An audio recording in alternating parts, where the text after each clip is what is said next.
आखिर क्यों इस अद्भुत प्यार की निशानी ताजमहल का एक और भाई यानी ट्विन ताजमहल बनने वाला था। एंड मोस्ट इम्पोर्टेंटली ऐसी क्या वजह थी जो वो बन नहीं सका। और ताजमहल की लोकेशन पहले आगरा नहीं बल्कि एक ऐसी जगह थी जिसके बारे में खुद वर्ल्ड मैप भी नहीं जानता। क्या आपको पता है कि ताजमहल के कलर शेड भी दिन के हिसाब से चेंज होते रहते हैं। इतना ही नहीं, ये ताजमहल जो आज इतने शान और शौकत के साथ खड़ा है उसकी मजबूती का कारण सिर्फ और सिर्फ यमुना रिवर है। जानना चाहते हैं कैसे? तो बने रहिए इस वीडियो के अंत तक, क्योंकि आज मैं आपको ऐसे ही दिल की ताकत से बनाए गए ताजमहल के बारे में बेहद ही गुप्त राज वाली बातें यानी अननोन फैक्ट्स बताने वाला हूँ। जानना चाहते हैं कैसे? तो देखिए, दुनिया बनाने वाले ये राज भी उसके साथ गुजर गया, उनके साथ नहीं गुजरा, मैं आपको बताऊंगा। आज का वीडियो का title unknown mysterious facts about Taj Mahal. Number 1, जैसे राम लखन, राम श्याम, घनश्याम, लल्लू मल्लू और आदि आदि भाइयों की शक्ल रंग रूप नहीं मिलता,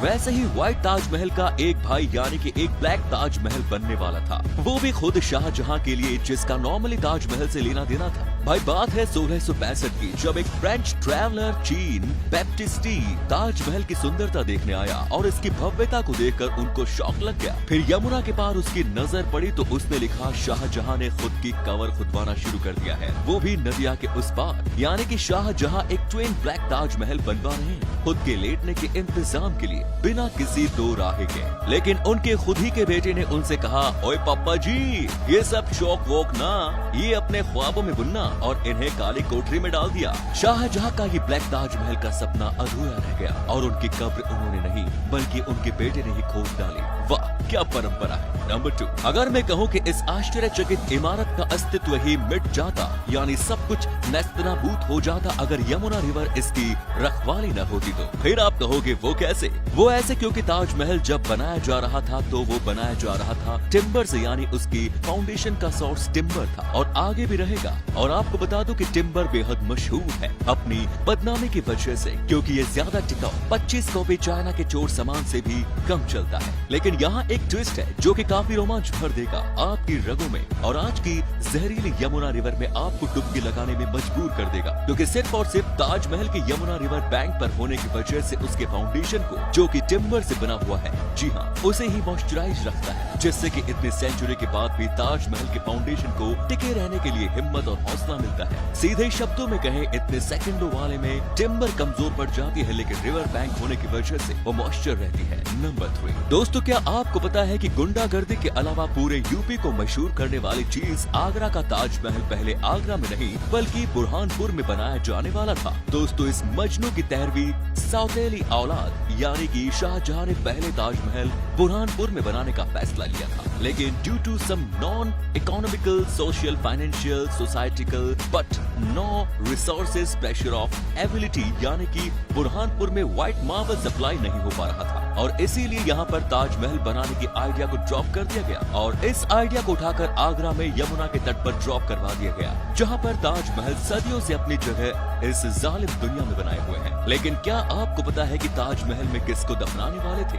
किसको दफनाया गया, किसके लिए बनाया गया? अफसोस मुमताज बेगम और लैला और अर्जुमंद बानो बेगम। बट ये ताजमहल में पहले ही दफन नहीं थी, पर ये सब पहले बुरहानपुर में दफनाई गई इनके मन पसंद पार्क में। लेकिन फिर कुछ समय बाद उनकी कब्र खोदकर उनको कहा गया, चलिए सेठानी जी, आपके लिए ताजमहल तैयार है, वो भी मरने के 6 महीने बाद। नंबर 4, फ्रेंड्स कैसे आखिर ताजमहल के कलर दिन के टाइम पीरियड्स के हिसाब से चेंज होते रहते हैं? शायद आपने नोटिस नहीं किया होगा, बट इट्स फैक्ट। लेकिन वैसे तो ज्यादा पॉल्यूशन की वजह से ताजमहल व्हाइट से येलो हो रहा है, यानी ताजमहल बीमार पड़ रहा है और इस शानदार चीज की रखवाली के लिए सरकार ने स्टेप्स भी उठाने शुरू कर दिए हैं। सुबह की सुहानी धूप में ताजमहल ऐसा लगता है एकदम मस्त बाबूराव के तीसरे नल से नहाकर निकला है। इसीलिए सनराइज के समय ताजमहल का कलर थोड़ा सा सॉफ्ट गोल्डन होता है, सूरज चाचू की तपिश में यानी कि दोपहर में ब्राइट व्हाइट और शाम के वक्त हल्का येलो हो जाता है। दिन के हिसाब से ताजमहल का रंगीन चेहरा सामने आता है और ये इसलिए होता है क्योंकि ताजमहल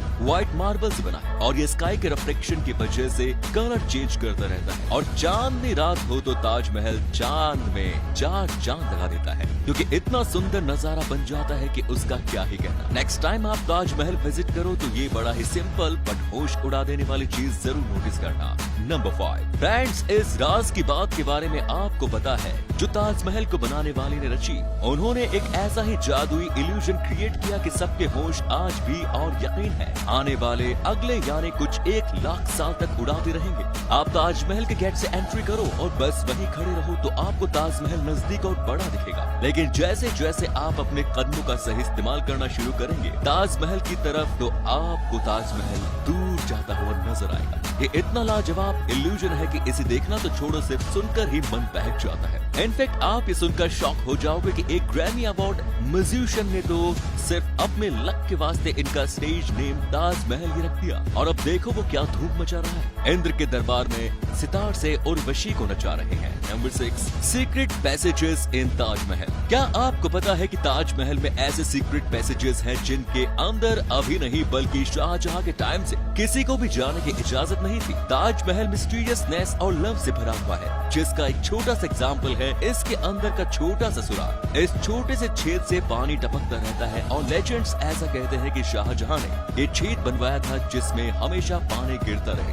आंसुओं की निशानी बनकर अपनी प्रिय बेगम के लिए याद रहे। ऐसे में नहीं बल्कि कुछ लेजेंड्स कहते हैं बट इस छेद का असली राज किसी को नहीं पता। जैसे कि एग्जाम्पल नंबर 2, इन ताजमहल के सीक्रेट पैसेजेस के बारे में किसी को नहीं पता जो वहाँ 22 बेडरूम्स है और उनके अंदर क्या है। ये राज तो खुद उनके बनाने वालों को भी नहीं पता होगा क्योंकि आज तक सीक्रेट फैक्ट है। और ये भी फिलहाल अभी पता चला है कि ताजमहल में एक सीक्रेट फ्लोर है जहाँ पर 1000 निवासी रूम्स हो सकते हैं। ये गलत भी हो सकता है बट उस जमाने में ताजमहल बनाने की कुल कीमत 3 करोड़ 20 लाख रुपए थी और आज इसे बनाने की लागत का ख्याल किसी के मन में अगर गलती से भी विराजता है तो ले दे कि इसकी कीमत है 7000 करोड़ रुपए। ये सिर्फ एक अनुमान है, असली कीमत तो 100 अंबानी के घर बेचने पड़ेंगे, नहीं उतने में भी नहीं होगा। एंड लास्ट नंबर 7 ताजमहल की बनावटों का गुप्त राज। फ्रेंड्स, तारीफ करूं क्या उसकी जिसने ताजमहल को बनाया। और दुनिया भर के कवियों ने ताजमहल की सुंदरता के ऊपर आपका करियर बनाया, लेकिन ये बात ताजमहल के पिलर के बारे में शायद उन कवियों को भी नहीं पता होगी। ताजमहल के चारों साइड में जो पिलर है उनकी हाइट 137 फीट है और वैसे तो इन पिलर को ही देखकर किसी भी इंसान को इनसे शादी करने का मन करेगा, लेकिन इन पिलर में प्यार के अलावा दिमाग भी डाला गया। I mean, ये पिलर थोड़ा झुके हुए हैं बाहर की तरफ ताकि अगर भूकंप आया तो वो बाहर की तरफ गिरे और मेन डोर को कुछ नुकसान न पहुंचे, वो सेफ रहे। क्यों, चौंक गए ना? और तो और ताजमहल जमीन से कुछ फीट ऊपर भी बना है ताकि यमुना देवी ने कभी अपना कहर बरसाया तो ये फ्लड का पानी ताजमहल में एंटर न करे और इस स्मारक को बर्बाद न करे। दोस्तों, जाते जाते एक राज की बात करें तो ताजमहल का वातावरण जब बना था तब वहाँ के एक गार्डन में 400 से भी ज्यादा किस्म के प्लांट्स, फ्रूट, ट्रीज और एक्सोटिक बर्ड्स, लेकिन मुगल के खत्म होने के बाद इनकी रखवाली करने वाला कोई नहीं बचा और ये सब बर्बाद हो गया। और जो गार्डन हम जो अभी देखते हैं वो लॉर्ड कर्जन ने रिस्टोर करवाया है सन 1807 से लेकर 1813 तक। और उनके पहले ईस्ट इंडिया कंपनी यहाँ पर नाच गाना करवाती थी, मुजरा करने के लिए डांस फ्लोर बनवा दिया था जो इनके यहाँ कदम रखते ही बंद सा हो गया। और ताजमहल की फिर देखभाल करने के लिए और एक हीरे को जौहरी की तरह पहचानने के लिए लॉर्ड कर्जन के नाम का लैंड ताजमहल के अंदर लगा हुआ है। फ्रेंड्स, तो ये थे कुछ ऐसे फैक्ट्स ताजमहल के बारे में जो एकदम अननोन मिस्टीरियस है और जिसे सुनने के बाद खुद शाहजहां भी कहे